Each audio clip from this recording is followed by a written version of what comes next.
আমাদেরকে আমাদের উচ্চতা ওজন অনুযায়ী আমাদের পানি পান করতে হবে।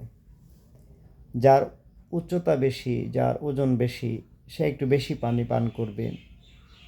যার উচ্চতা কম, যার ওজন কম, সে একটু কম পানি পান করবে।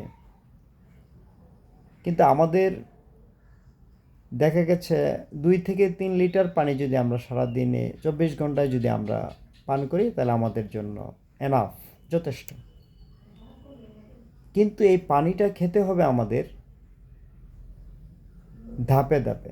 একবারে যদি আমরা অনেক বেশি পানি খেয়ে ফেলি, সেটা কিন্তু আমাদের শরীরের জন্য ক্ষতিকর।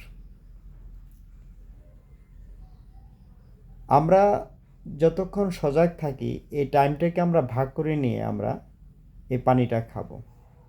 একবারে 1 গ্লাসের বেশি পানি খাওয়ার কোনো প্রয়োজন আছে বলে আমি মনে করি না। তা আমি যদি 1 ঘন্টা 2 ঘন্টা পরে পরে একটু পানি খাই, তাহলেই তো আমাদের জন্য যথেষ্ট হয়ে যায়। আরেকটা বিষয় আমাদের লক্ষ্য রাখতে হবে, সেটা হচ্ছে যে আমরা দিনের বেলায় পানিটা একটু বেশি খাবো, রাতের বেলায় পানির খাওয়ার পরিমাণটা অনেক কমায় দিতে হবে।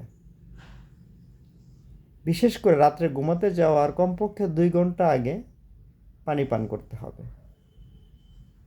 যাতে করে ঘুমাতে যাওয়ার আগে আমরা ওয়াশরুম করে, টয়লেট করে যাতে আমরা ঘুমাতে যেতে পারি।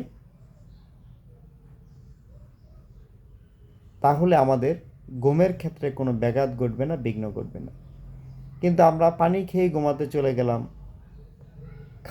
খাবার খেয়ে ঘুমাতে চলে গেলাম, এতে করে আমাদের কিন্তু যে ঘুমের মধ্যে অনেক ব্যাঘাত ঘটে।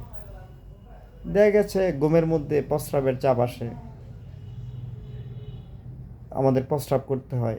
তো সেই ক্ষেত্রে দেখা গেছে আমাদের ঘুমটা যেভাবে হওয়া দরকার, যেরকম ঘুম আমাদের স্বাস্থ্যের জন্য দরকার, ওরকম ঘুম কিন্তু আমাদের হচ্ছে না। যার কারণে আর ভালো ঘুম যদি না হয়, তাহলে সারাটা দিন আপনার কিন্তু ভালো যাবে না। আপনার সকল কর্মকাণ্ডে মানে একটা অস্বস্তি প্রকাশ পাবে, আপনার শরীর ভালো লাগবে না। আর শরীর ভালো না থাকলে আপনি কোনো কাজে মানসিক শান্তি খুঁজে পাবেন না, প্রশান্তি পাবেন না। এজন্য আমাদের